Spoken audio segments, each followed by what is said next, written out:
জয় হিন্দ, বন্দে মাতরম বন্ধুরা। গতকাল আমার চ্যানেলে সকালে একটা ভিডিও আপলোড করে আমি আপনাদের বলেছিলাম যে আপনারা এটা ধরেই চলুন যে ওয়েস্ট বেঙ্গল সিভিল সার্ভিস পরীক্ষার যে প্রিলিমিনারি এক্সাম 2024-এর সেটা জুন মাসের 14 তারিখে হবে। বড়জোর যদি পিছিয়ে যায় তাহলে সেটা 21 তারিখ হতে পারে। এটা ধরে নিয়েই আপনারা চলুন। তার কারণ নতুন সরকার ক্ষমতায় আসার পর থেকে পাবলিক সার্ভিস কমিশনের কাজকর্মে অত্যন্ত ক্ষিপ্রতা প্রকাশিত হচ্ছে। সুতরাং পরীক্ষা দেরি করে হবে এটা ভাবার কোনো কারণ নেই। আর দেখুন, আজকে সকালেই পাবলিক সার্ভিস কমিশন অফিসিয়ালি জানিয়ে দিয়েছে যে WBCS পরীক্ষা কবে হবে। একদম অফিসিয়ালি আজকে পাবলিক সার্ভিস কমিশন খবরের কাগজে পুরোপুরিভাবে জানিয়ে দিয়েছে WBCS পরীক্ষা কবে হবে। কি জানাচ্ছে? বলছে যে 14 জুন 2026 অর্থাৎ রবিবার West Bengal civil service preliminary পরীক্ষা অনুষ্ঠিত হবে কলকাতা এবং আরো যে সমস্ত ডিস্ট্রিক্ট সেন্টার রয়েছে সেখানে দুপুর 12টা থেকে দুপুর 2:30 পর্যন্ত এই পরীক্ষাটা অনুষ্ঠিত হবে। ঠিক আছে, দুপুর 12টা থেকে দুপুর 2:30 পর্যন্ত এই পরীক্ষাটা অনুষ্ঠিত হবে।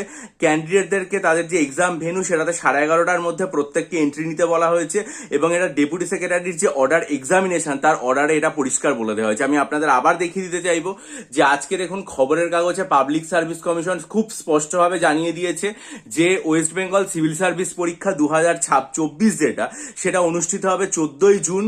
ঠিক আছে, রবিবার দিন অনুষ্ঠিত হবে দুপুর 12টা থেকে 2:30 পর্যন্ত এবং পরীক্ষার জন্য যে অ্যাডমিট কার্ড দেওয়া সেটা 4 জুন থেকে হবে। পরীক্ষার জন্য যে অ্যাডমিট কার্ড দেওয়া সেটা 4 জুন 2026 থেকে শুরু হবে। এটাও আমি বলেছিলাম যে দেখবেন পাবলিক সার্ভিস কমিশন হয়তো জানিয়ে দেবে এবং 2 সপ্তাহ মতো আপনারা টাইম পাবেন এবং এই যে 2 সপ্তাহ টাইম পাবেন সেটাতেই আপনারা অ্যাডমিট ডাউনলোড করতে পারবেন। একদম দেখুন পুরোপুরি তাই হয়েছে। 4 জুন থেকে আপনারা অ্যাডমিট কার্ড ডাউনলোড করতে পারবেন, অর্থাৎ 4 জুন থেকে 13 তারিখ পর্যন্ত অ্যাডমিট কার্ড ডাউনলোডের কথা। অর্থাৎ গতকাল আমি আমার চ্যানেলে যে কথাটা বলেছিলাম, যে আশাটা প্রকাশ করেছিলাম, সেটা West Bengal civil public service commission আজকে পুরোপুরিভাবে খবরের কাগজের এই ইম্পর্টেন্ট অ্যানাউন্সমেন্টের আকারে জানিয়ে দিয়েছে। এরপর যখন অফিসিয়াল ওয়েবসাইটে আসবে তখন আমি আপনাদেরকে পুনরায় সূচিত করে দেবো বিষয়টা।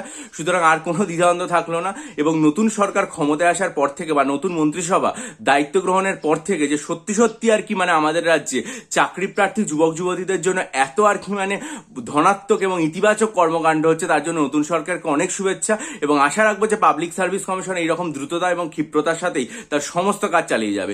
এই মুহূর্তে যদি আপনারা মনে করেন আমার কাছ থেকে WBCS পরীক্ষার জন্য 48টা মক টেস্ট নেবেন এবং মিসলেনিয়াস পরীক্ষার জন্য 24টা মক টেস্ট নেবেন, আর্ট এবং কালচারের বিস্তারিত study material 3000+ static GK MCQ study material আমার কাছ থেকে নেবেন, অথবা যদি মনে করেন ডেসক্রিপটিভ বাংলা, ডেসক্রিপটিভ ইংরেজি এবং ডেসক্রিপটিভ অঙ্কের স্টাডি মেটেরিয়াল নিয়ে প্রস্তুতি শুরু করবেন, বা WBCS পরীক্ষার জন্য যদি মনে করেন যে সাইকোলজি অপশনাল স্টাডি মেটেরিয়াল নেবেন, তাহলে ইমেলের মাধ্যমে যোগাযোগ করুন। ভালো